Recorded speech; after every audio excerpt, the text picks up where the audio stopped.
Sir sir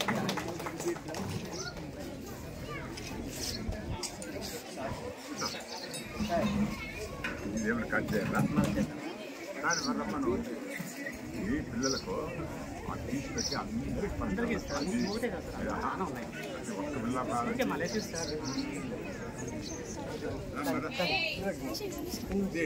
Let's invite Janardhan Reddy sir to honor Garland.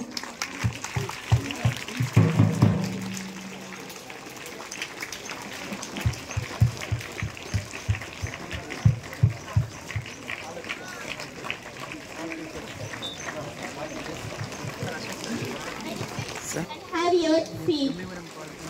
Please welcome her. Please welcome all the teachers onto the stage. Sir మొత్తం వేసి పడేసి Please take your seat. Sir and madam. Please to share their wisdom with us. To share their wisdom with us.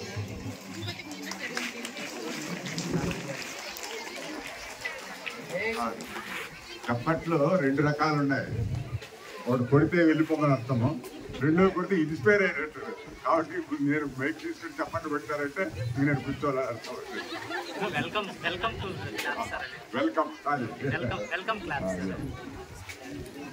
మరి మీరంతా ఈ పాఠశాలలో ఆంగ్ల మాధ్యమంలో చదువుకున్నారు, ఆంగ్లం అంతా తెలుగు. కానీ నేను మాతో తెలుగులోనే మాట తెలుసుకున్నాను. ఎందుకంటే మీరు మధ్య చూసే ఉంటారు, మన ముఖ్యమంత్రి మాట చెప్పినాడు ఏమని, జీతం కోసం ఆంగ్లము, జీవితం కోసం తెలుగు. కాబట్టి మీరంతా మాతృభాషని చక్కగా వింటారండి పద్ధతులతో నేను చెప్పడం జరిగింది. సరే ఒకటి మరి ఈరోజు ఉపాధ్యాయ దినోత్సవము అంటే, ఉపాధ్యాయ దినోత్సవం అంటే సర్వే పండుగ సరే వాళ్ళు కాదప్ప కూర్చోమనంటే పాప బాబు మీరు కూర్చోండి, ఇంకేం అవసరం లేదు కదా, ఆడే కూర్చోండి, ఆడనే కూర్చోండి. మీరు కూడా అంతే, కాళ్ళు వస్తాంటే కూర్చోండి. ఎవరికైనా ఎండ నేను తెలుగులోనే మాట్లాడదలుచుకున్నాను. నా గురించి మీకు కొద్దిగా విద్యుత్ జగన్మోహన్ గారు చెప్పే ఉంటారు. నేను ఈ ప్రాంతీయ వాడినే, ఇక్కడే వాడినే. మా గ్రామం ఇక్కడే దగ్గరలోనే సున్నంపల్లి గ్రామం అది. నేను 1970లో గణిత ఉపాధ్యాయుని చేరింది. 1970 నవంబర్ 30వ తేదీన. అంటే ఇప్పటికి ఎన్నేళ్ళు జరిగిందంటే 54 ఏళ్ళు అయింది ఇప్పటికి. తర్వాత గణిత ఉపాధ్యాయునిగాను, తర్వాత మండల విద్యాశాఖ అధికారిగాను, తర్వాత పాఠశాల ప్రధానోపాధ్యాయునిగాను 4 రకాల కేంద్ర జరిగింది. ఈ ప్రాంతం అంతా నాకు కొట్టింది. ఈ ప్రాంతం అంతా ఎంత ఒక 6 ఏళ్ల కాలం ఇక్కడ బాగా నడుచుకున్నాను. నేను ఇక్కడ ఈ ప్రాంతం నుంచి ఓడి చెరువులో ఉన్నత ఉపాధ్యాయుడిగా పనిచేస్తా, ఒక గణిత ఉపాధ్యాయుడు పనిచేసేటప్పుడు ఈ ప్రాంతంలో అప్పుడు ఏమీ లేదు. ఇక్కడ వేమాడిపల్లి దాటుతానంటే జరుకుంటపల్లి, అంతవరకు మధ్యలో లేనే లేదు. కానీ కాలానుగుణంగా చాలా మార్పు జరిగింది, చాలా సంతోషం. కానీ ఈ రెయిన్బో స్కూల్ గురించి అప్పుడప్పుడు చూసేవాడిని, కానీ లోపల ఇంత గొప్పగా ఉంది నాకు ఈరోజు మాత్రమే తెలిసింది. ఎందుకంటే బయట వైపు చూడడం జరిగింది కానీ లోనికి ఎప్పుడూ రాలేదు. నా ఇప్పుడు రిటైర్డ్ అయిపోయి 18 ఏళ్ళు అయింది. 2006 నవంబర్ 30న రిటైర్డ్ అయిపోయినాను అప్పుడు మండల విద్యాశాఖ కావడం. మరి మీ అందరినీ చూస్తుంటే మరొకసారి నేను 50 ఏళ్ళకి వెళ్ళి 55 ఏళ్ళప్పుడు రిటైర్ అయిన వయసుకు వచ్చినట్టుంది 6 మంది విద్యార్థులు చూడగా.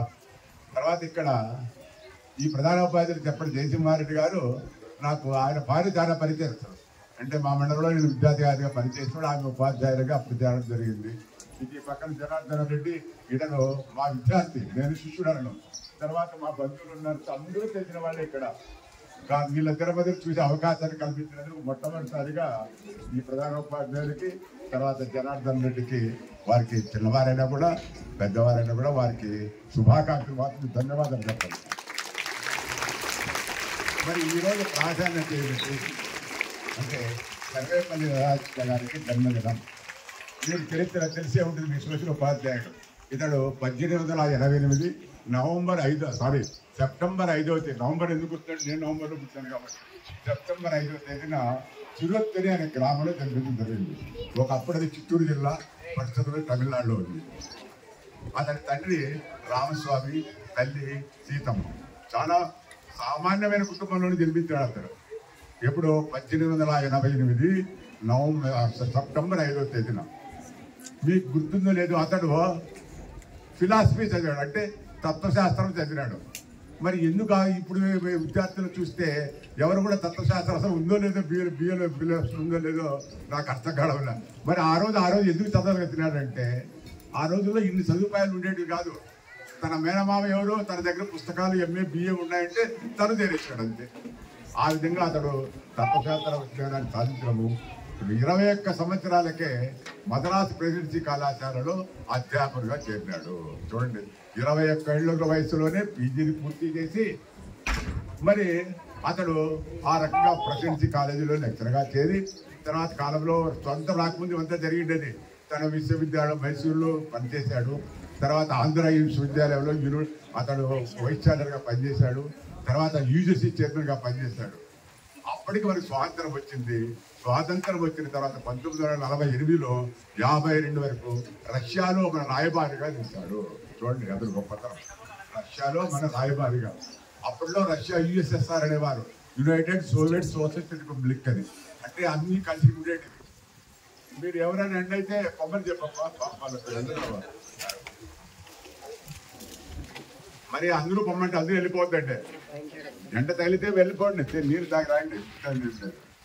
సరే, అతడు పనిచేసేటప్పుడు చూడండి, రాయబారిగా ఉన్నప్పుడు స్టాలిన్ అయితే అతను నియంత, డిక్టేటర్షిప్. నియంత అంటే డిక్టేటర్షిప్ ఇద్దరుగా అర్థమవుతా. అతడు ఎవరికి కూడా ఇంటర్వ్యూ ఇచ్చేవాడే కాదు. ఎవరు కూడా అతను రాదు. ఒక దేశానికి రాయబారి అయినా కూడా నో అనేవాడు. అటువంటి వాడు మన సర్వేపల్లి రాధాకృష్ణకి ఇంటర్వ్యూ ఇచ్చి తర్వాత అతనితో మాట్లాడిన తర్వాత చిట్టచివరగా అతను ఒక మాట చెప్పాడు. అతను అనారోగ్యంగా ఉన్నప్పుడు అతను చేదుట్టి దీర్ఘాయుష్మా అని బోధించాడంట. అది విని స్టాలిన్ కంట్లో నీళ్లు కార్చుకున్నాడు. ఇంతటి మహామహాత్ముడు నేను 6 నెలలకు ముందు ఎందుకు కలవలేకపోయినాను. అంతటి మహోన్నత వ్యక్తి మన సర్వేపల్లి రాధాకృష్ణ. మరి ఇతడు 1952 నుంచి 62 వరకు 10 ఏళ్ల కాలము ఉపాధ్యక్షుడిగా పనిచేశాడు. దేశంలో ప్రప్రథమ పౌరుడు ఎవరయ్యా అంటే రాష్ట్రపతినే. అతని తర్వాతనే ప్రథమ పౌరుడు. మన గ్రామంలో ఎవరే ప్రథమ పౌరుడు అంటే మన సర్పంచే ప్రథమ పౌరుడు. చూడండి, ఇది ఇవన్నీ తెలుసుకోవాలి మీరు. మరి 52 నుంచి 62 వరకు 10 ఏళ్ల కాలము అతడు ఉపాధ్యక్షుడిగా పనిచేశాడు. 62 నుంచి 67 వరకు దేశ అధ్యక్షుడిగా, ప్రెసిడెంట్గా మొత్తం 15 ఏళ్లు చేసిన వ్యక్తి ఎవరు లేరు. ఒక ఉపాధ్యక్షుడిగా అధ్యక్షుడిగా పనిచేశాడు. 15 ఏళ్ళు పనిచేశాడు. అతడు పనిచేసిన కాలంలోనే 2 పర్యాయాలు మన యుద్ధాలు వచ్చినాయి. ఒకటి పాకిస్తాన్ చేత, ఒకటి చైనా చేత. ఆ 2 యుద్ధాలు ఎదుర్కొన్న వ్యక్తి ఎవరంటే సర్వేపల్లి రాధాకృష్ణ. అంతటి ఉత్తమం. మరి అతన్ని 1962లో అతను దేశాధ్యక్షుడిగా ఉన్నప్పుడు కొంతమంది అతని దగ్గర చదువుకున్న విద్యార్థుల దగ్గర మీకు తెలిసే ఉంటుంది. మైసూరు విశ్వవిద్యాలయంలో అతడు ఒక అధ్యాపకుడిగా పనిచేసేటప్పుడు అతను బదిలీ వెళ్ళిపోతున్నాడు. వెళ్ళిపోయిన సమయానికి అతను ఊరేగింపు చేయాలని ఒక గుర్ర బండి ఏర్పాటు చేశారు. ఆ సమయానికి గుర్రాలు రాలేదంట. అప్పుడు ఏం చేశారు, విద్యార్థులే అతన్ని రైల్వే స్టేషన్ వరకు లాక్కుపోయినారంటే అతని గొప్పతనం గురించి మనం చెప్పనవసరమైనది. మరి అటువంటి వాడు తను ఏమైనా ఉపాధ్యాయుడిగా పనిచేశాడా అంటే అతను ఉపాధ్యాయుడిగా ఎప్పుడూ పని చేయలేదు. అతను పనిచేసింది అధ్యాపకుడిగానే. ఉపాధ్యాయులు 3 రకాలుగా ఉంటారు, మీకు గుర్తు ఉంటుంది. మనమంతా ఉపాధ్యాయులు. ప్రాథమిక స్థాయి నుంచి 10వ తరగతి చెప్పేవారంతా ఉపాధ్యాయులు, ఒక పద్ధతి ద్వారా బోధించేవారు. తర్వాత ఇంటర్మీడియట్ స్థాయి, డిగ్రీ స్థాయిలో చెప్పేవారంతా అధ్యాపకులు, ఒక అధ్యయనం చేయించేవారు అంతే. వాళ్ళే JLs, DLs అంటారు, జూనియర్ లెక్చరర్స్, డిగ్రీ లెక్చరర్స్ అని. ఆ తర్వాత విశ్వవిద్యాలయంలో చెప్పేవాళ్ళు ఉంటారు. అక్కడ వాళ్ళు ఏమంటారు తెలిసిన ఆచార్యులు అంటారు.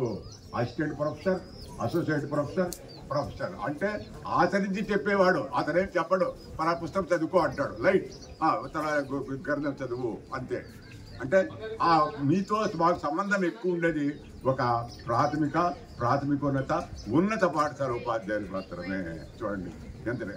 అందుకని అది దృష్టిలో పెట్టుకుని అతను ఏమన్నాడు, అయ్యా నాకెందుకు పుట్టిన పండుగ మరి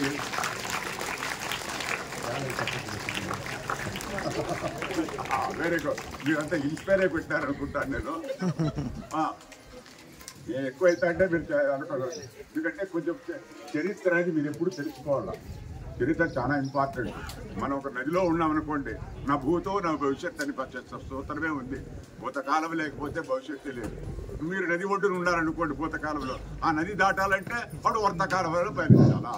కాబట్టి చరిత్ర అనేది మనం ఎప్పుడు తెలుసుకోవాలా.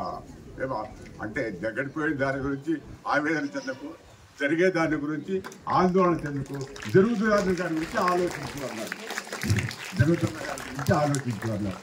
కాబట్టి మరి అతడు తన ఉపాధ్యాయుడు వృత్తిని ఎందుకు ఎంచుకున్నాడంటే, ఎందుకు తన పుట్టినరోజును ఉపాధ్యాయ దినోత్సవంగానే పెట్టాడంటే, అతడు ఎప్పుడు ఉపాధ్యాయుడిగా పనిచేయాల. తను పనిచేసింది ఒక అధ్యాపకుడిగాను, యూనివర్సిటీ చైర్మన్ గాను, విశ్వవిద్యాలయ వైస్ ఛాన్సలర్ గాను, ప్రధాన తర్వాత అతను దేశ అధ్యక్షుడు పనిచేశాడు. మరి ఎందుకు ఉపాధ్యాయుని వృత్తి ఎన్నుకున్నాడు? ఉపాధ్యాయ దినోత్సవం జరుపుకోవాలంటే ఒక చిన్న ఘటన బహుశా మీకు అందరికీ తెలిసే ఉంటుంది. అతడు మామూలుగా అతను పుట్టిన కుటుంబం బ్రాహ్మణ కుటుంబం. మామూలుగా బ్రాహ్మణుల కుటుంబంలో, వైశ్య కుటుంబంలో కొన్ని ఒడుగులు లాంటివి చేస్తారు. దాన్నే అటువంటిప్పుడు ఇతనికి ఏం చేశారంటే, ఇతనికి ఒడుగు లాంటివి చేసించి ఆ రోజుల్లో మరి పాఠశాలకు ఆ రోజు చివరి రోజులు 10వ తరగతి పరీక్ష మీద కట్టేదానికి ఉపనయనం అంటారు దాన్ని. ఉపనయనం ఎప్పుడు చేస్తూ ఉంటారో హిందూ ఎవరంటే ఎక్కువగా బ్రాహ్మిన్స్, తర్వాత వైశ్య చేస్తారు ఉపనయనం అనేది. ఇప్పుడు అంతా పెళ్లిలో చేసేస్తాడండి. అప్పుడు చేసిన తర్వాత అరే ఆ రోజు చివరి రోజు అనుకొని అతను ఏం చేశాడంటే, ఆ డబ్బు తీసుకుని అప్పుడెంతో 10-15 రూపాయలే చెవులకు దిద్దులు కట్టుకొని ఒంటరిగా నడుచుకొని వస్తున్నాడు. అది గమనించాడు ఒక దొంగ. గమనించి స్వామి ఒకడే పోతున్నాడు, అందుకే విదురులో ఒంటరిగా పోకూడదు అనేది దానికి. అందుకే కొంత దూరం పోయిన తర్వాత అతన్ని పట్టుకొని చెవులకు 2 వాళ్ళు చేసి ఆ దుద్దులు వెళ్ళకొని అతని డబ్బు తీసుకొని పంపించాడు. మరి ఏం చేస్తాడు రాధాకృష్ణ? వెనక్కి వచ్చేసాడు. ఇంటికి మరుసటి రోజు ఆ ప్రధాన ఉపాధ్యాయుడు అంతా లిస్ట్ చూశాడు, ఎవరెవరు ఫీజు కట్టారు, ఎవరెవరు ఫీజు. అప్పుడంటే ఫైన్తో కట్టేది ఉండేదేమో, ఇప్పుడు అప్పుడు ఉందో లేదో చూసి సరే రాధాకృష్ణ ఫీజు కట్టని వాళ్ళ పేరు చూశాడు. అదేమిటిది, ఈ విద్యార్థి చాలా తెలివైన వాడు, బాగా చదువుకునేవాడు, మరి వీడు పత్రిక కట్టడం ఏమిటి అని చెప్పి తనే ఫీజు కట్టేశాడు అనమాట. చూడండి, అందుకే ఉపాధ్యాయుడు అనేవాడు ఎప్పుడు కూడా ఒక విద్యను మాత్రం ఇచ్చాడే కాదు, జీవితాన్ని కూడా సరిదిద్దగల చేరుతుంది. కాబట్టి అతడు ఉపాధ్యాయ వృత్తిలో ఉపాధ్యాయుడు అంత గొప్పవాడు కాబట్టి తన పుట్టినరోజును ఉపాధ్యాయ దినోత్సవంగా జరుపుకున్నాడు. ఎంత నేను ఎక్కడో చదివిందే ఇంకా కొత్తదేం కాదు. మరి చూడు, అంతటి ఉన్నత స్థాయి జరిగింది ఉపాధ్యాయుడు.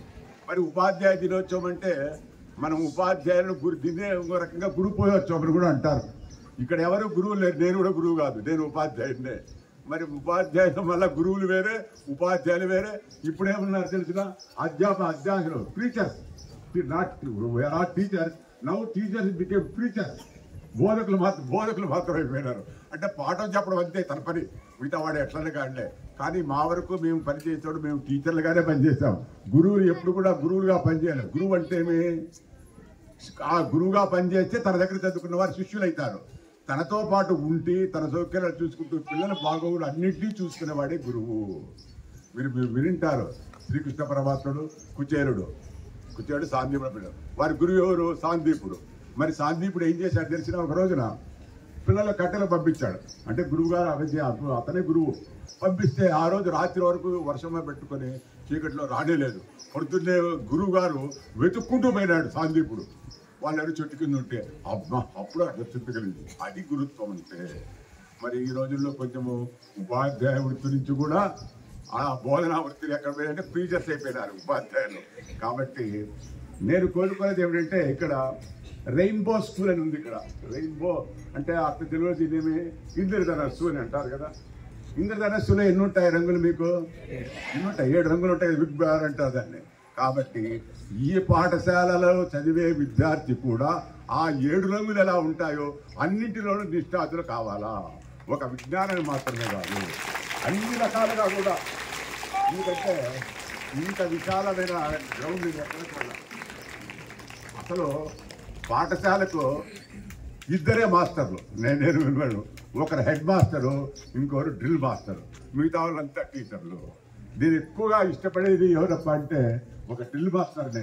ఎందుకంటే ఇతడు కాదు, డ్రిల్ మాస్టర్ అంటే తను చేస్తూ చేపిస్తాడు. ఇప్పుడు మనము ఆక్సిజన్ తయారు చేయాలనుకోండి, పొటాషియం క్లోరైడ్ మ్యాగ్నీషియం ఆక్సైడ్ చేస్తే ఏదో ల్యాబొరేటరీ ఉంటే చేయిస్తాము, లేకపోతే మాట వర్బల్గా చెప్పేస్తాం కదా. కానీ డ్రిల్ టీచర్ మాత్రం తను చేస్తూ శుక్రవారం నాపొద్దు 1 2 3 4 విద్యార్థులు చేయిస్తారు. అందుకనే ఆ పాఠశాల యొక్క ప్రతిభ ఈ దేనిపైన ఆధారపడుతుందంటే ఒక ప్రధానోపాధ్యాయుడి పైన. ప్రధానోపాధ్యాయుడు బుద్ధిబలము, అతడు భుజబలము. చూడండి, పీటీ అనేది అంత స్థానము, అతడు భుజబలం, ఇతడు బుద్ధిబలం. ఇది ఉపాధ్యాయుల గురించి. ఇంకా ఈ మధ్య మీరు పేపర్లో చూసింటారు, ఉపాధ్యాయ వృత్తి అంటే ఒక డబ్బు ఒక ఉద్యోగమే కాదు, ఇది ఒక ఆర్థికపరమైనటువంటి ఇబ్బందులే కాదు, అన్ని రకాలుగా వారి విజ్ఞానాన్ని అందించే పిల్లలకు. మీరు మన ప్రధానమంత్రి గారు ఒక విషయం 4 ఏళ్ళకి 3 ఏళ్ళకి ఒక విషయం చెప్పారు, మీకు గుర్తుంది లేదు. IT + IT = IT అన్నారు. మామూలుగా గణితంలో ఐటీని ఎక్స్ అనుకుంటే X + X = ఏం కావాలా, 2x కావాలా. మరి ఇక్కడ ఏమైంది, IT + IT = IT అంటే ఇన్ఫర్మేషన్ టెక్నాలజీ అయితే అంటే ఇండియన్స్ టుడే అయితే ఇండియన్స్ టాలెంట్ అంటే ఇన్ఫర్మేషన్ టెక్నాలజీకి ఇండియన్ టాలెంట్ కలిస్తే అదే ఇండియా టుడే. అప్పుడు నాకు కొంచెం ఆలోచించింది, మరి మనం ఎందుకు ఏదో కూడా సొంత తయారు చేస్తామని అన్నదా భావించండి. అసలు మీరు ఏం చదువుకుంటే ఇక్కడ చదువు చెప్తున్నారు అంతే, యు ఆర్ టీచింగ్. కానీ విద్యను బోధించే విద్యకు చదువు చాలా తేడా ఉంది. విలువలతో కూడిన విజ్ఞానమే విద్య. అది నేను దట్ మీన్స్ V+V = V. విలువలు ప్లస్ విజ్ఞానము = విద్య. మరి ఈ రోజుల్లో విద్య యొక్క ప్రాధాన్యత రెండు. ఒకటి జీవనోపాధి కల్పించాలా, 2 ఎలా జీవించాలో నేర్పించాలా. కానీ ప్రతి పాఠశాలలోనే నేను గ్రహించినదంటే గవర్నమెంట్ పాఠశాల ఎక్కడ కానీ ఒక జీవనోపాధి. అందుకే ఇప్పుడు మరి ఎందుకు ఎవరైనా తల్లిదండ్రులు అడగండి, ఎందుకు పాఠశాల పంపిస్తున్నామంటే ఆ 10వ తరగతి మంచి పాటలు వస్తే కాలేజీ నేర్పిస్తే మంచి ఉద్యోగం ఇస్తే ఆ జీవనోపాధి. అంటే జీవనోపాధికే నేర్చుకుంటున్నాము, కానీ ఎలా జీవించాలని మనం నేర్చుకోవాలి. అటువంటి జీవనాన్ని కూడా నేర్పే పాఠశాల ఈ రెయిన్బో పాఠశాల కావాలని నేను కోరుకుంటున్నాను. ప్రతి ఒక్కరు కూడా అసలు నాకు ప్రాథమిక ఉపాధ్యాయులు అంటే చాలా ఇష్టపడేవాడిని. నాకు వాళ్ళ తల్లిదండ్రులతో సమానం. అది సెకండరీ టీచర్స్ అంటే ఎందుకో ఎందుకు సెకండరీ టీచర్ అంటే ఇష్టం అంటే SGలు టీచరు, మామూలుగా SGలు స్కూల్ అసిస్టెంట్స్ అని 2 రకాలుగా ఉన్నారు. ఇప్పుడు అంతా ప్రతి భారతదేశంలో కూడా స్కూల్ అసిస్టెంట్స్ వస్తున్నారు. SGలు తరిమేశారు. మేము చదువుకునే రోజుల్లో 8వ తరగతి వరకు SGలు చెప్పేవారు. మేము ఉపాధ్యాయులు చేసినప్పుడు 7వ తరగతి వరకు చెప్పేవారు. ఇప్పుడు SGలు లేరు, అంతా స్కూల్ అసిస్టెంట్. ఏమిటి SG అంటే చెప్పండి, సెకండ్ గ్రేడ్ టీచర్స్ అంటే అర్థం కదా. అది SG అంటే స్కూల్ అసిస్టెంట్ అంటే SC అంటే స్కూల్ అసిస్టెంట్. కానీ నా ఉద్దేశంలో SG టీచర్ అంటే దేవుడు మనిషి సృష్టించాడు. మనిషి సృష్టించిన తర్వాత ప్రతి మనిషి దగ్గర కూడా దేవుడు ఉండలేడు కదా. అప్పుడు ఎవరిని సృష్టించాడు, అమ్మను సృష్టించాడు. మరి అమ్మ అందరి బిడ్డల దగ్గర ఉండలేదు కదా.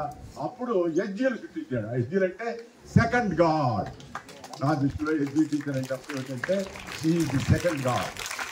నిజంగా నేను ఒకసారి అనుభూతి చెప్తున్నాను. 1970 నవంబర్ 10వ తేదీన అప్పుడు చిన్నపిల్లవాడినంతా 22 ఏళ్ళ వయసు నాకు. నేను పాఠశాల గణిత ఉపాధ్యాయుడిగా పట్టణ పాఠశాలలో పోతే ఒక సండే ఉపాధ్యాయుడు అక్కడ ఉన్నాడు, రాజన్న అని. చూడండి, సరే ఆ రోజు పోయినాను. పోతే హెడ్ మాస్టర్ లేడు, ఏదో చెప్పి మళ్ళీ వెళ్ళిపోయినాను. మళ్ళీ మరొక రోజు రమ్మంటే పోయినాను. పోతే ఆ సండే రాజన్న అనేవాడు 7వ తరగతి చెప్తున్నాడు. ఆయన పిలిచి, ఏమయ్యా నేను రోజులు వచ్చిన హెడ్ మాస్టర్ ఇప్పుడు వచ్చాడు, పో సంతకాలు పెడతాడులే అంటే 2 కాపీలు పెట్టి సంతకాలు పెడతాడు.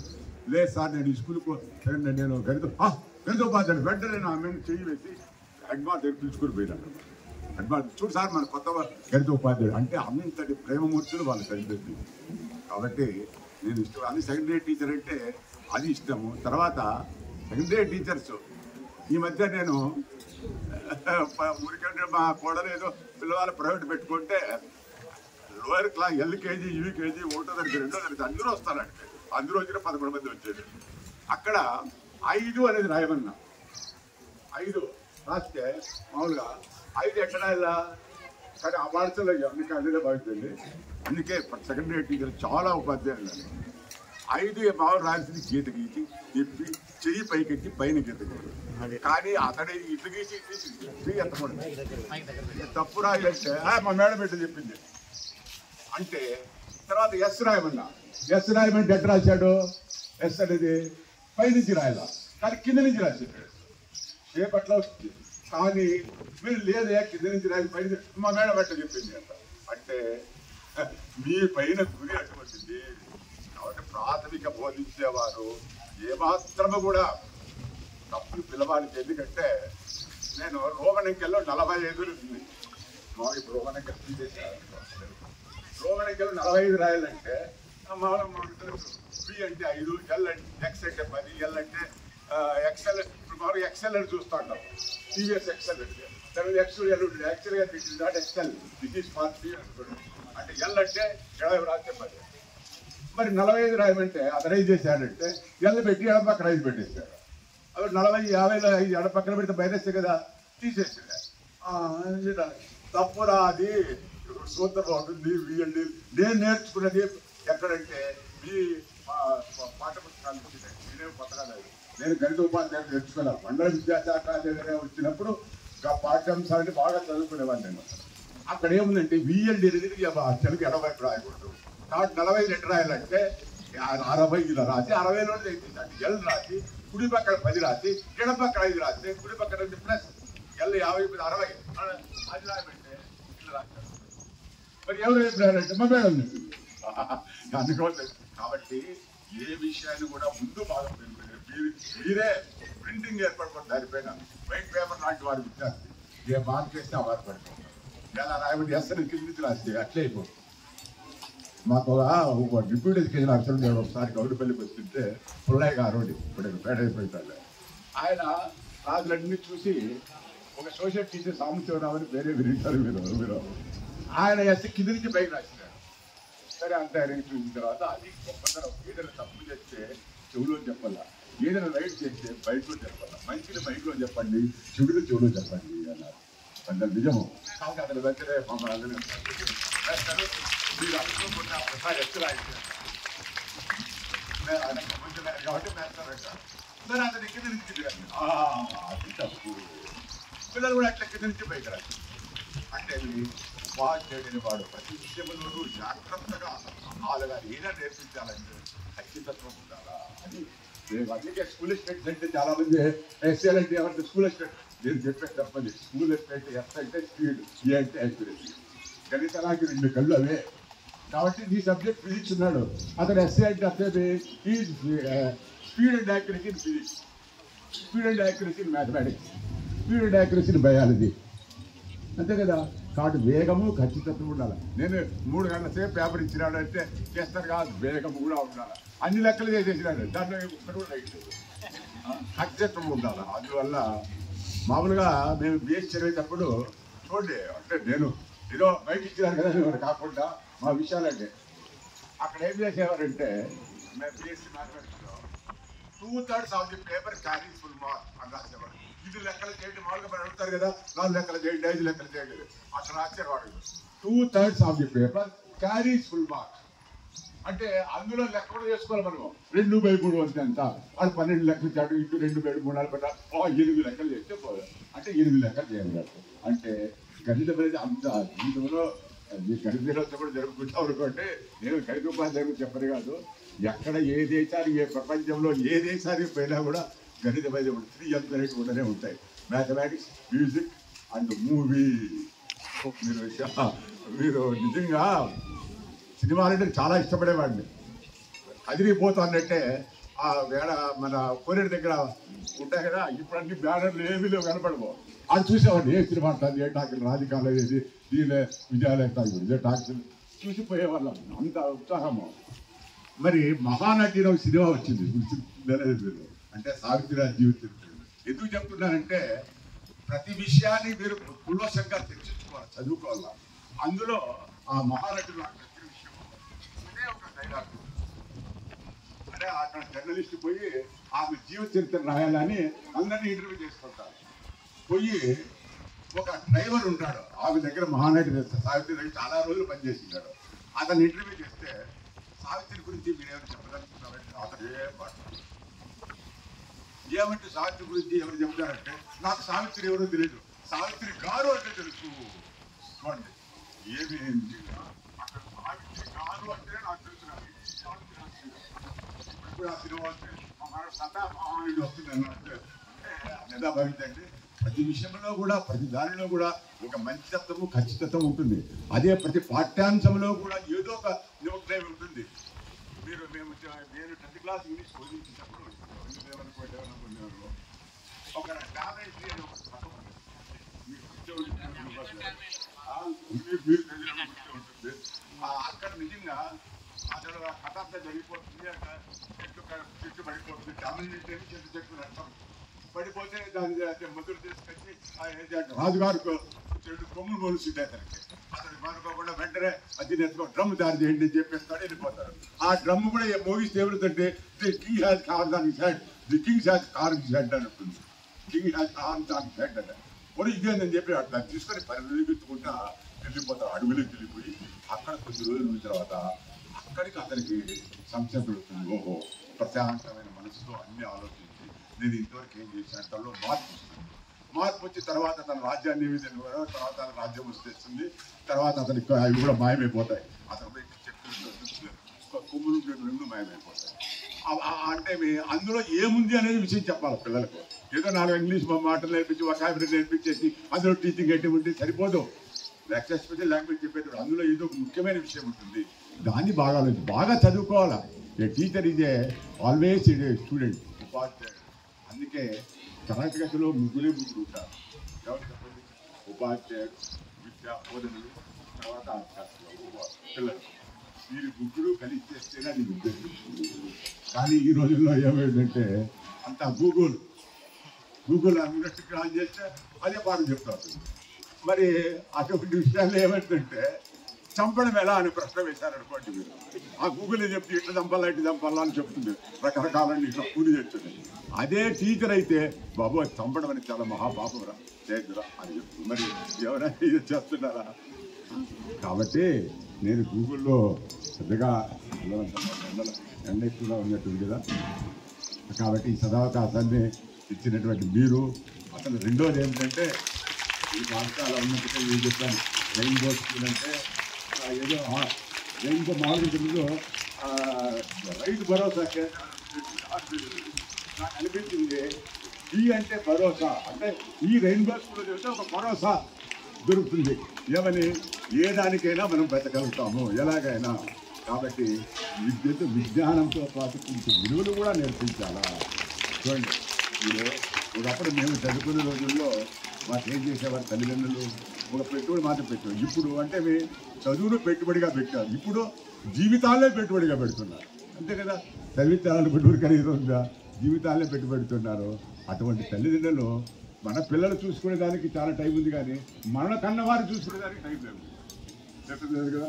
కాబట్టి మీరు కూడా పిల్లలకి ఏది చెప్తే ఎందుకు ఇలా చెప్పాల్సి వచ్చిందంటే వచ్చిన ముఖ్యంగా వాళ్ళలోనే రావాలి మార్పు. సమాజంలో మార్పు రావాలంటే ముందు పిల్లల్లో రావాలి. పిల్లలు రావాలంటే టీచర్లో రావాలి. మీరు ఆశిస్తూ ఇంకా చెప్పాలనుకుని చాలా ఉంది, కానీ కొంచెం వాతావరణం ఎండగా అయినా బాగా చదువుకోరు. నేను కోరేది ఒకటే 10th క్లాస్ విద్యార్థులకు మాత్రము కొద్దిగా విజ్ఞానం పైనే ఉంది. 9th 10th క్లాస్ వాళ్ళకు మాత్రం కొంచెము విద్యా విషయంలో కాకుండా విద్యేతర. మీరు ఇక్కడ స్కౌట్ ఉందా? ఎందుకంటే స్కౌట్ అనేది మనకు విద్యార్థికి డిసిప్లిన్ పెంచింది. రెడీగా ఉండాను అని అర్థం. స్కౌట్ అంటే అర్థం పెట్టి నేను ఖచ్చితంగా ఉన్నాను, రెడీగా ఉంటాను అని. కాబట్టి అటువంటి కార్యక్రమాలు తర్వాత జరిగే ఏదైనా కొన్ని ప్రతి శనివారం ఈ పాఠశాల వనంలో ఏదో ఒకటి కార్యక్రమం జరగాల. ఏదో ఒకటి క్విజ్ ప్రోగ్రామ్ కానీ, వాలంటరీ టైం ఏదైనా ఒక లిటరీ అసోసియేషన్ కానీ, క్లీనింగ్ ఆఫ్ కానీ, అది కూడా ఒక కార్యక్రమే చేసి తప్ప పిల్లలకు చాలా ఉత్సాహంగా పాల్గొంటారు. ఆ పిల్లల ఉత్సాహాన్ని ఉత్తేజాన్ని చదువుకాన్ని ప్రధాన ఉపాధ్యాయులు గారు ఉపాధ్యాయులు